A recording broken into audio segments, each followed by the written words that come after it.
Ma'am खुरमजरी impact news की मनून मैम तराम नौसरी मणिपुर पुलिस की अनौबा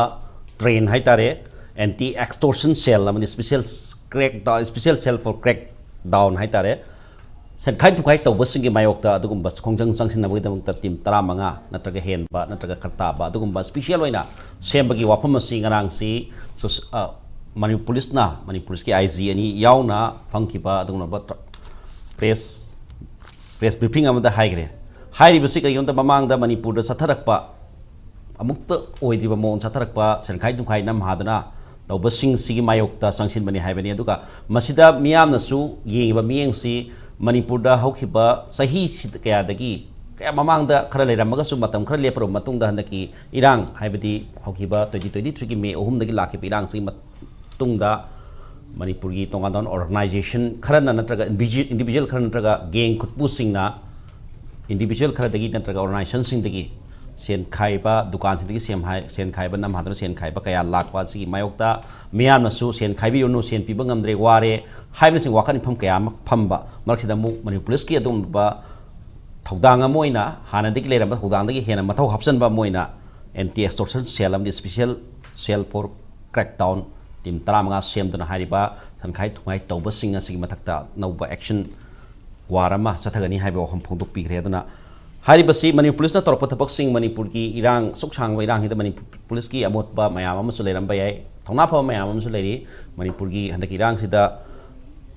एमपीएस आनंद थवाई कटख्रे मोरे की खुदोंथिबा मदा हजि सुसु जिरि बामदा ओसी ओइना पुरिबा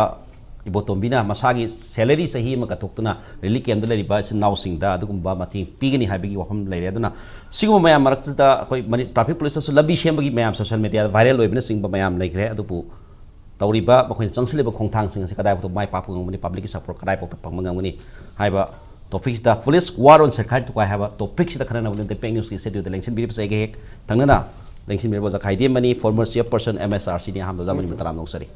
लोइन मैं लेंसिन बिरिब शांता नाहकपम जनरल सेक्रेटरी UCM नि ओजा सातम तराम Nausari with तामोरिन खुमुक्चम editor Imphal times मथाइ लेंसिन बिनि तामोरिन खुमुक्चम तराम नौसरी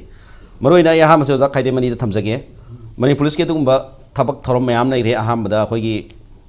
ममांग समलमना पंजकीबदने अदुगा मनी पुलिस की स्ट्रेंथ से अमगा ngasi ki mayam nungai na bu ningjang jage assembly house 2020 da assembly da matam dagi home charge bu ba minister na wahang amada 44388 strength lay haiba mani police ni adi si mathakta CAPF company kaya mana mating pangi Shenkhai Thumkhai haiba si ongli tampaki lam khatang da tawba sala natraga sing da di kamai tawbono aduga hariba Shenkhai Thumkhai thabak sida anti extortion cell semaga thabak thoroi si lisang sina lakhiba thabak thorom sing sida makhoi hanadi ngamamde हौजिक्ति ngamnanabagi donglaba specially seme haibani sing wafan khandokpa yabra natraga anawa mathau ma hapsal le haiba yabra police si hanadagi aduguma mayam do anti oiba thabak aduguma anti social oiba thak mayam thinganabagi ta masagi oina laijerabani anauba moina mathau hapkale haina lawba yabra kamai thamini oza handaki wafam sida hojike lebise constitution ge matungina union list 7 schedule da yauriba asina central government gi power ni state list number 2 da yawusina state kini aduga concurrent sina anima kini aduna adugumba state list aduda number 1 da 2 da ani yawribda public order adugi dia amuk hapchalak the police and excluding armed forces natanako hairi ba ache state government gi responsibility na aduna state government na state asida law and order ngakpa mioi begi hak kanba sampati kanba lambi thong sem basaba punamak lamgi lairiba punamak lam loksin ba lokthokpa len logi matang da si punamak ache law and order galwenana state government gi sovereignty gi makhadale yaba state ki masagi supreme court na haibani state government gi state masagi own jurisdiction da magi sovereign power sile jagani haiba maramdi because of our federal structure do unitary ojarabsu center na khare hanba sakti mayam ama thamjaraga chu piri ba separation of powers gi matung ina masi sovereign power se state ki manung da state government na thok jaga da bani hadugi manung da law and order public order number 1 da 1 2 da yauri se kwaidigi hana maru oyaba aduna masana tawjadaba yadaba port amana handa ngarang nahan mayamna yaningba mayam ama tawi RSS ki Mohan Bhagat na haibe du de yaningba ma yawe magi lepak ki praja sing kan bada khwaide ki solaba mana Hindu ki dubudi haiko aduna tabada gamen aduna yamna weak oiraba authority aduna weak oiraboiti it is a crime ama tawi haina logana ba aduna akhoi gida hana governance si khar makhai lay haina loraga so haugi ba me ohum dagina haugi pawba tha tra tre hela kadora ba sibau sida governance se state government gi mami si ta dabda percentage de yam pick pa chomne ge routine method khara tawba ko lambi chong aduga da mithai sorry cheng cha yang ba hawai thuai adugi adusu pen banate Delhi de chalaga sijoro ge haiba kangmu bau yokhal imni adusu tawngam drimni chumaina leiba chida punamak achi fel pa the panchayat ke election tawde local sub government ge tawde lambi semde thong sa de thabuk ki chahi manga praka haidokte in all respect corruption da khangde adi thabuk lobde scam adi Supreme Court naga awje hallu hanganu kaidana high court na tawaje Supreme Court na mu ri apham to ipse pum choi raba adi Supreme Court na law and order si Manipur da di sole haide laite haigere bathani pan mapan gi mamang da ko right adugi matungina adugi khoi go noble minister sumasana dum yajare aidi khut khong loina punchilam ne kachu to ngamde mangondi ge lokthok bam thoktaba lokthok pasu ya basu na taba lona unified command ge chairman che asi lokthok khre haibugumba adudi ma ge law minister ma ge panchayat minister se mangondi lokthok khrabra mana hapim ne ba governor gi khuthangda adu mane unified command ge chairman se mana hapchabana ba 166 के मकादा article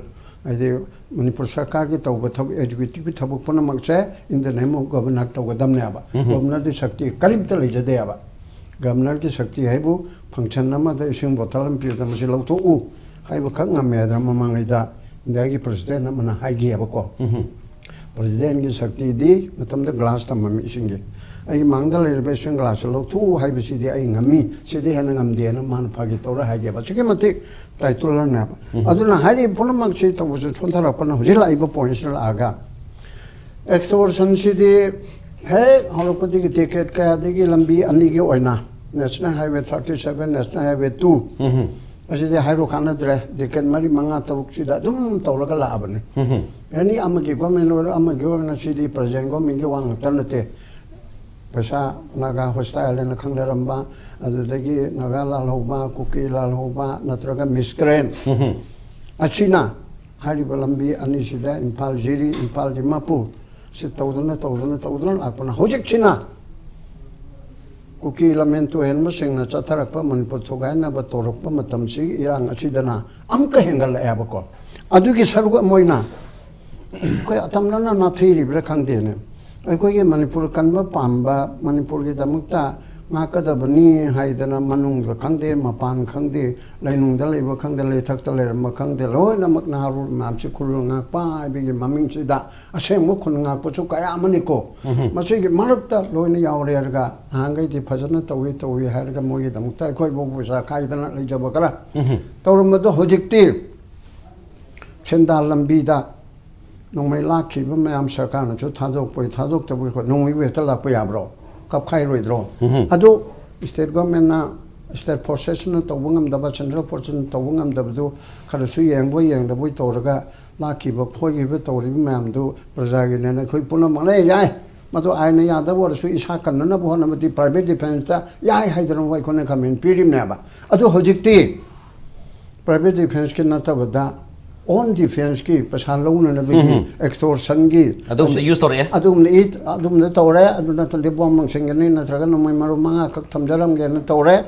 aduna madu ki tori mam chida han be chida khara thorapna national highway le tore market ta tore school college institution na tore government employees na tore aduga other government ke na tore employees to tolap cha be pasa khara thokpa chingna chu tore adugi retired people retired pensioner singsu tawre aduga asigumba mabang kodemang to individual me de jo pasabu khara thoba mayum khatang phajana sarabadi karadi tolom la ei lakte ba khangdana hekta tawre ba aduna mamangai dadi koi ga lalu bai chai no sing Beli gi leriba Manipur gi leriba asina khara pibi u khot pi u haidan to me amatum yaning da boy torga pi dana dumna eba ko pi bu ngam da butun to eba hojikti nam phu tawreba aduna akoi de aseng malalu ba su id being a senar citizen moina appeal to ningim ni na aseng ba la lo ba Manipur gi ning tam na bi tam to seng na hori ba se no khoi na ba control khar to bu chu mi no bu saraga natraga Sadabo or Gasu, Marong to get to repair. A saying Malalobasim so strictly Karimakara to Niaba. Hariba Mam Chimatak Sarkarna Chandoke Dora Sarkarna Magi Amasemato Richidi Yaman pay the Hanning the Paydan Hanning. Man the Masala to open. Yes, Paydan Hanning, Yam Pay have a deal of homely trick. Masada Yorobari, it's a Yorobari. Mamma Bana Matagi Chak Tonga Pija by Jimachana throw each I get Chak Tonga, that's Iman, each Chak Tonga Redana, Tongana Lega, my Pijabam Topanaba. Yes, as I could say, the Yam Pay having Wapam Timothy, and the police itself, Madu Matoto, with the Madu Mahoy reward awards my own lady Bani. Adana masi tasina miyam gi support amdi mathau tai miyam na sum support pigani support tawbiu haibo pham se lei but in case akhoi gi police ta su organization si am sawbani na moi da su dum maran hoi taw basu dum yawi police itself makhoi nampu hapu taw basu dum yawi hai tare police organization dege dum thole adugum su dum makhoi gi hoi dandi pim thok dum le ngane du miyam gi mating yawdradi mai papa ngam loi haibo pham le re police itself Mohoi Mato Moina Tom Totara, high but topics, the current of the special police officers in a contact of say at the Bapu, Kudunsa, the Kate Yao Pangreton on one sing Hosham Sarakanda, Hanjanaba, the police Cassiman Mayam, the Quina, Madu Mayam, the moral boost on with the Maktai, Shem Sazavan, like police, the Yabitre, Zarico City, the Miang Mating have a position, question number Lapasita, about the police cam, Tazabatame, police in the Tori Batabaking, Karim Riot, Natraga, rarely Chapasu, Tiagas and Capson, police, I'm sorry, I tell me. Mating kamay phangdi kamay karam mengal ying police ki ahan ba access oiba action singda sometimes akogi miyam gi satra singi rally chatpagumba dagi kana tawbada koi tawroida ba hen ba access activities mayam udla kana suhon satra sing sokhi ba thuduk mayam le handaki kana sigi wada natte irang si hobagi hobagi wada natte adu mamang da su any agitation nama tawbada dum so pan yaw ba khotpa yahoning da ba adi crowd control mob control se kamaina tawani ka habagi ada area da khara sothagi ba dum leiraga su dum police ta yamna matik chawa yamna phaba dagi akoina yeng ba es masimadi pele haiba adu ma thabak thorom sing mayam udab sunate hangarangi akoigi kenona IGP ani yawraga elo yawraga smai tawdna anti-extortion cell special force kind moina linkat kini ka haresia masi thari am thagat ninge abu mamang da anti-corruption cell enam leigi india gi manipur na anti-corruption cell si hang masi da miyam na masi da thaja masi kyam thaja ge da es corruption khudima koi masi complaint to yarani masi dei sida koi gi misam miyam sing sida wa piri sing si masi pohon ba yarani kaina thaja ba ma thamur kanda ngasai gi clerk na lupa chama chabagi di file ma puthuga file ma thibiu habagi lupa tara piru bagi di natraga lupa chama piru suspend to be dandi phanghiba dum ure tawadu lakhs and crores of money misappropriate tawriba officers sing dudi ngasi bokta anti corruption cell sina huji bokta on record ekta haijage akhoina complaint tawgiba so dum lei akhoidagi sumoto haidi khabaroi na tawraga leibsida sumoto lokhatlaga adumai tawdana crores and crores of money khoide misappropriate tawgre ka haina moina thigat khiba sidum leitaba te thigat khiyaba adu ngasi bokda aina khangdabanara natragana masi mayam khanganingde ka haibagira khangde police ki side tagi natragana government ki side tagi police side tar government ko sima dandi pigra haiba ma adumba madi leigide adugi matamdu ki masi ki irang thoktriŋai matamne yamna khoi hojik akoi mayam mayok ngariba crisis se thoktriŋai matam mamang ne haitare adugi mamang du da khoi hojik tasu uncle na haibi kiba adum yam keno tawna khoi extortion haiba sidi khoi adum khoi gi keno sida adum generation ꯊꯦꯡꯅꯔꯒ ꯁꯨꯝ ꯂꯩꯕ ꯄꯣꯠ ꯑꯃꯈꯛꯅꯤ ꯀꯩꯒꯤꯅꯣ ꯄꯣꯠ ꯍꯥꯏꯋꯦꯁꯇ ꯇꯧꯔꯤꯕ ꯑꯗꯒꯤ ꯇ꯭ꯔꯛꯁꯤꯡꯗꯒꯤ ꯂꯧꯔꯤꯕ ꯁꯤ ꯑꯩꯈꯣꯏ ꯚꯔꯥꯗꯒꯤ ꯂꯧꯔꯤ ꯆꯞ ꯃꯥꯟꯅꯩ ꯑꯩꯈꯣꯏ ꯂꯧꯔꯤꯕ ꯚꯔꯥꯗꯨꯗꯒꯤ ꯍꯦꯟꯒꯠꯂꯒ ꯇ꯭ꯔꯛꯇ ꯂꯧꯔꯤꯅꯦꯕ ꯕꯁꯇꯒꯤ ꯂꯧꯔꯤꯅꯦꯕ ꯀꯅꯥꯒꯨꯝꯕ ꯑꯃꯅ ꯍꯥꯏꯕꯤꯔꯝꯕꯗ ꯂꯝꯕꯤꯁꯤ ꯆꯠꯄꯗ ꯌꯥꯝꯗ꯭ꯔꯕꯗ 24,000 ꯐꯥꯎꯗꯤ ꯄꯨꯗꯕ ꯌꯥꯗꯦ ꯃꯔꯝꯗꯤ ꯃꯌꯥꯝꯒꯤ ꯈꯣꯔꯁꯥꯒꯤ boat elements illegal and legal elements singi illegal tax pinanaba adugidamaka adubawko puraga chatte yade haibagi wafambawta sigi leiba platform sida phongdokna giba adum leramne haibadi masigi pose leiba adaigi area duda akoigi policing gi tawum thokpa ade mokoina ngamdaba even sometimes police na noi khara bhakti piram yadra haibagi higher up authority doesn't go akoina kainogi akoigi truck ta kano mi phurubagi driver phubagi case am khakta truck mayam lepkani na tawba numittuda sidai sida discussion tawu matamda police ki the government gi achauba officer singna hoi moina harido khara helasu khara taptharaga negotiate tawu yadra ibedu ka haiba pot ama legitimize tawthokpagi wafam je lei masi pibade dum pibada moina su dum madugi action da lawdabagi pot ama kamai thing duino ka haiba se dum leikeba ana swaida aina lakchaningi di hoi miyamgi organization ama leitaragadi miyamgi damakta khanbani haiba moina tholai si miyamgi ni khandana ni han tholai neba adagi ihau tori khulai pare ihau tori su mokogi cause ama mokoi ni khandana mokoi na tholai neba aduga madu mayam si animak se ekta koi smain lauseba ko keno ne na koi moi khudi mak se voluntarily without moi da pesa amta pidrusu adum koi voluntarily tolop cha cha da bagi wante tholak pane na adu lauseba adubu kam khida madu di numit tarani phana chattabani na kamai to any organization singsina thaba mata voluntarily to thabak tu gi program sinbada pesa changne ba adu pesa do makoi pikau da gi puthokna bagi wakan si irei leina de manipur de mayam da gi khai ga da bani ai bagi wasa miyam gi ni tawrisi miyam de khai ga da bani ai bagi adum bagi wakalon ama adum lei aduga khara mana khai ga da banate miyam la aga pangbiraga da bani haiba malai pangbaduna apanguduna angamba sartuna akoina tawgadabani haibagi potchu adum leitaba nate oda organization singse hujikti makoigi kenosi akoigi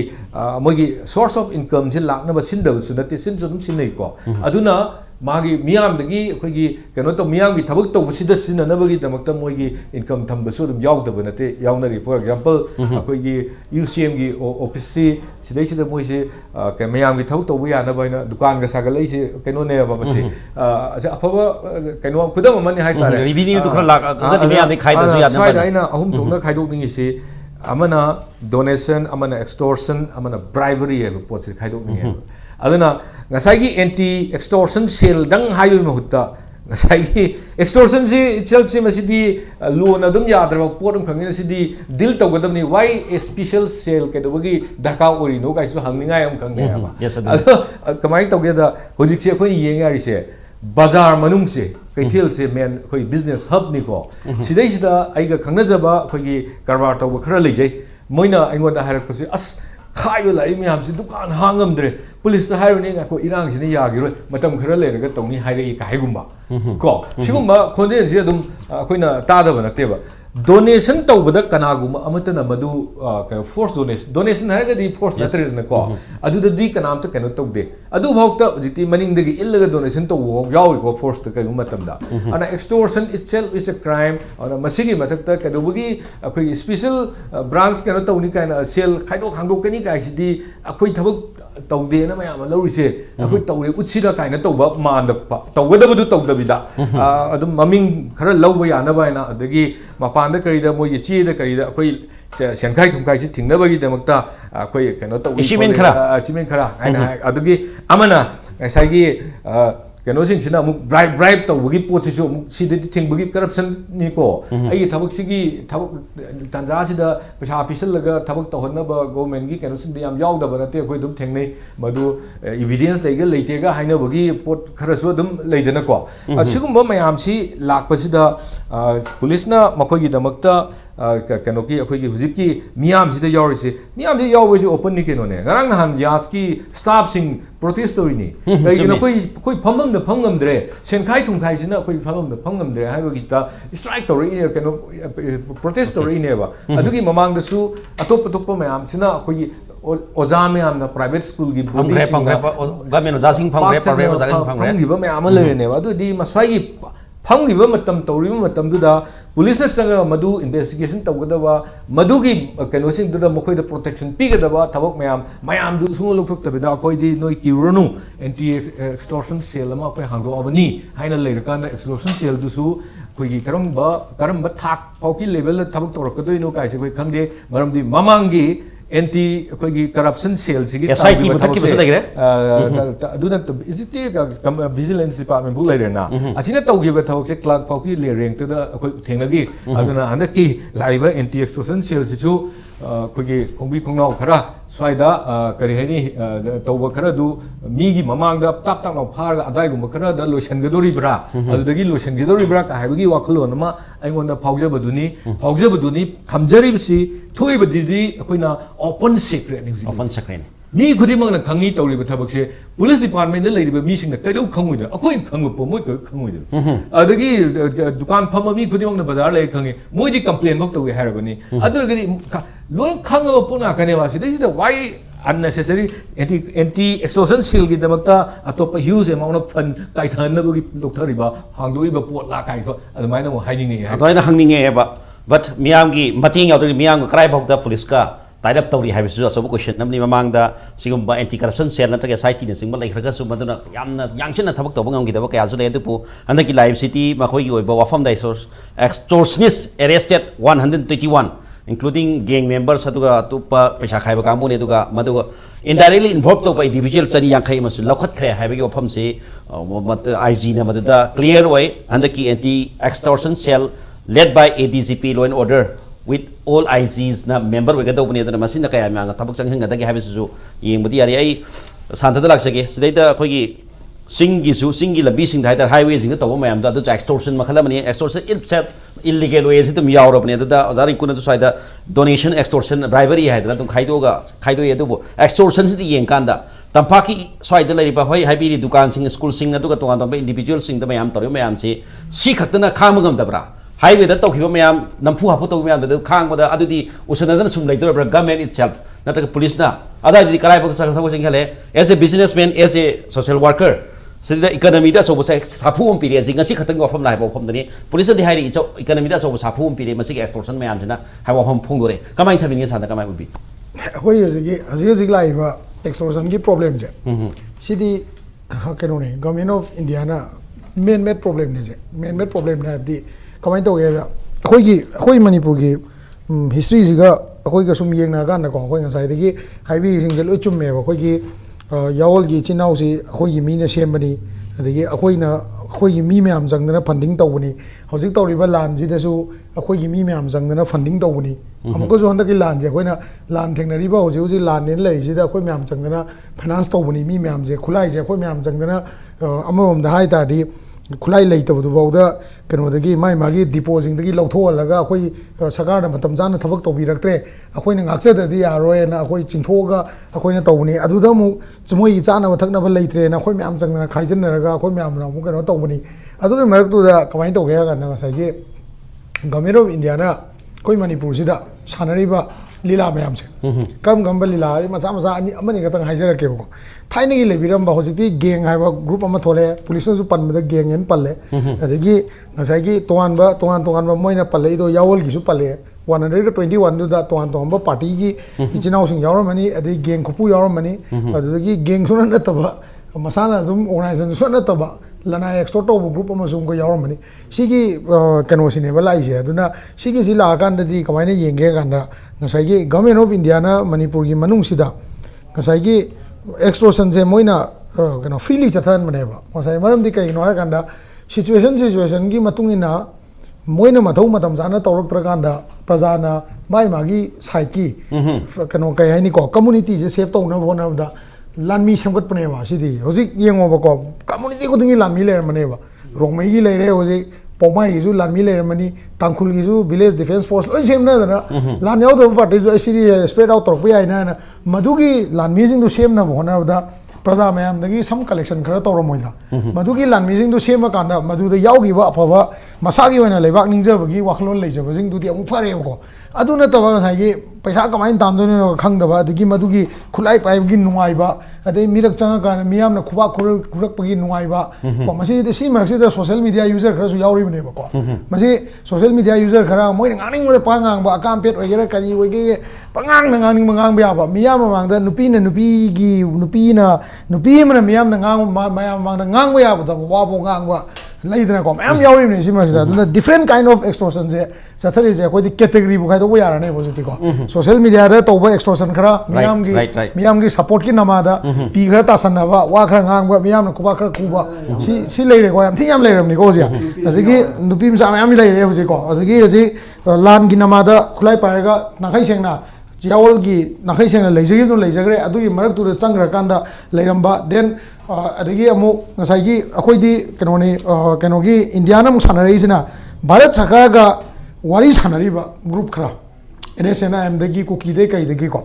मसीगी मरकसिदा Bharat सरकार न मसी किसी कमाइन तौगेदा अखोइगी वाखलोंदा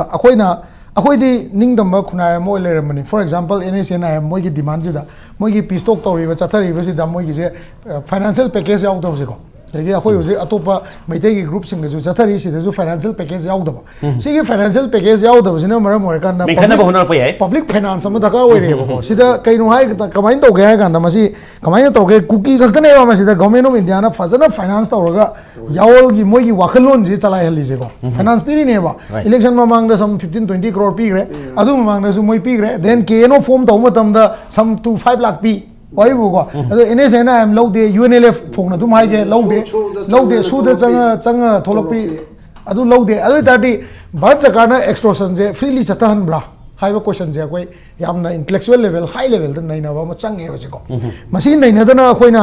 extortion दा अखोइना पुंसाउ the साउबजे Manipur दो zig लैरिबा फिबम सिदा आइना हाइजे extortion दु support तौबई वा नतेको अदुना ngसाइगी भारत सरकार की पॉलिसी प्रोग्राम सी मनुंगदा मणिपुर गवर्नमेंट नसु मदु डिफेंड तौदबिदा अखोइगी ngसाइगी पुलिस की ओइबा कमिटी सेमबा नत्रगा पुलिस की ओइबा फिबम सेमगलकपसे ngसाइगी मसे तामो रिंकु न ngसाइ हारिदुदा आइ मकदे दुमाइनदि आइनिंग्रे मरमदि आइ नाकन अनि ओम मगना तौबजे हाइ फजना पुलिस नसु होनाबा अदगी सोमनाकंदा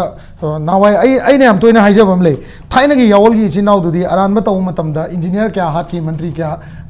क्या हाथ की कनो निंगाइबा मतमदा बिल्डिंग निंगाइबा मतमदा स्टेडियम निंगाइबा मतमदा मदु लेबाक की मथकता अरानबा तौरम बनेना मोइबु चेरापी की को हौजिकी सिना मो कोइन तौजानो अदाइ खितंग तारगदी आइगोन होरेन ओनजन बिरकदरा सावरकदरा को अदुसु अमु खंदबा यादबा अदगी मियामगी लेरिबा इहौसिदा मियामना मोइ मैम सिबु मियामना सपोर्ट तौदबा यादबा मतंग सुलायबा कइनो हाइदि हौजिक लेरिबा लेबाक की फिबम सिदा लानजी थेंगना मतमदा पुलिस खक्तना तौबदा यारक्तबा नाहारोन हाइबदि ngसाइगी खुलाई पाइबगा थेंगदा यारक्तबा पॉलिसी द थेंगदा यारक्तबा प्रोग्राम द थेंगदा यारक्तबा बिजनेस द थेंगदा यारक्तबा को मदु मैम दु लायबा दु फ्रंट रनर दा अखोइना येंगबा तारगदि करिनो हाय कांदा अखोइगी यावलगी चिनाउसु अदगी मसाना लेबाक नुसिजदना हंदकी इहौसिगी मनुंगदा नौना केनो तौबिग्रबा नौना ngसाइगी कायनी को खुलाई पाइगा खुनगाकगी अचौबा थौदांग लौबिरिबा इचिनाउसिनासु अखोई की प्रजाना यारिबा याना तौबा अखोई मैम यानरगा तौगदबा कनो से कदाइदनो हाइबजे अखोई की ngसाइगी सपोर्ट से फाइनेंशियल सपोर्ट सिस्टम से करिनो हाइबजे अखोई फजना अंडरस्टैंड तौदता दे भारत सरकारी लांगदा अखोई नोम सोइ थुनेबा ममदि कहिनो कांदा एक्सप्लोजन सिना मरम ओरकाना बिजनेस की एंटाइटी सिगा ngसाइ खुलाई पाइबो कांगु सिगा साउना दोरेबा अखोई गैप लैबा होरेबा बाजार मनुंगदा होय नॉन मणिपुरी तोक्सगिबदो मी खरा नदी नॉन मणिपुरी तोक्सगिबु कइनो मैतैना महूत सिल्ला लोरे हारकनेबको मैतैना महूत सिनबा आइसु याम लाइव थबक नतिबो रेंडी ट्रेड लिंक गाइजदी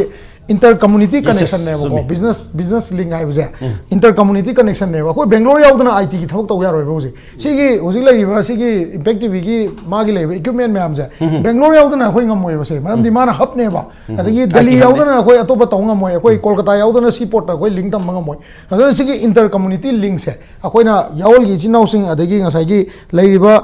कनोगी लान होबिरिबा लान बुंगाकपिरिबा खुलाई पाइ लान ngakpiriba चिनाउसिंग अदगी इसामक्सु CSO मोइना CSO सिंसिनासु अखोइना डोनेशन तौ मतमदा कदाई करी लेवल बो पब्लिक तगी सपोर्ट लौबा यागे हाबसे अखोइ फजना खंगगा तौमिना मथौ तायबा नततादि मसे पुलिसना फनायमना मोइना एक्सटॉर्शन कंट्रोल तौनी हायजु moi tauba ke sunga moi maram di yam openly have the every police station da lupa tara kun khara adum pira maga lala ibne that is also a part of extortion Right. extortion amani ko tolo police self extortion tori yauri ba moi usually tiki da lo ba yauri mane yauri aina ise yauri ba ko adagi moina yaurabni na adugi problem le second da kaino he kanda IM gi adagi yaol gi atai gi wari sanari ba ichinaw sing gi financial package yaw dabni na moina khara khara lobo matam da government jena nakhai jeng na usanna da ba jaga am su yauri ba IM lo usi taseng na di usanna dam ne ko aduna nasai cookie na cookie gi keno kai kana tawri si su usanna dam ne am seng na di ko thing ga ta ding am me ba adugi model to leiba matam da adu taw matam da di kamai na taw ga kanda moina lo ba yar ga di atopa du sum lo ga ha kana ba adi pistok to tholok taba kangbu hai ta ko moisu lo ga ha kana ba aduna ngasai gi NSNA amna lising ani lowi lambi da hai ta ga di hojiti lan leibni na atai me am du su akoi su loi lising ani pi hai ta di Manipur da party lei ji di ngasai gi ichi naw sing lei ji di adugi mti gyam re 34 yen lei re 40 yen lei ramni na 40 de lising ani pi ta di praja di pa sum me ho aduna ngasai gi sakana yeng adab ji praja da income gi flow si am noi han ba praja da income gi flow je noi ta di force extortion ji lei roi ba akoina support tawning ba jaga da kana gum mi na angang ba support tawning ma adum support tawgini ba higok da support tawning support tawgini ba kana gum na kana da marang turang da support tawning tawgini ba adu natrabni na ngasai gi cash flow se nuai tabni na ko praja Manipuri economy je yam thi patam na force torga lo de da gi lambi da gari kham lo de da ya mai ngasai bi ri do adu gi condition ne adu ga akoi gi government jina any kangbu ga group ka pistok chatha matam da extortion ji yang wai laktana ba mong da pistok se chatha gi mathau yam tae ba Yes. masi gi example lebu I am na ngasi ba da nearly 30 years na moina ngasai gi 25-30 years na moi gi ngasai gi pistok chatharak pasida ko masida gate lambi da gi lori ba paisa ja si sina achoba example ne ba government na sungning thing mangam dri je sina maram oiraga ne ba okay yam phasa bani main met problem oina dum murak pa hojik thoi ba masa sidi yamna apik pa level tani hai tare acho ba level tori me am si main met problem hai tare admaina dum murak pa tungan ba situation sing si leibasina paisa yaw da hing da ba yarak ta ba paisa yaw da thabak tawba ngamak ta ba kaya sina maram kan extortion gi adu donation gi natraga siguma mayam si hengala pika so maram sila policy ma sem draga di khangtok tok shuru matam da tongan ba angle am su sala pa ya wa phum ni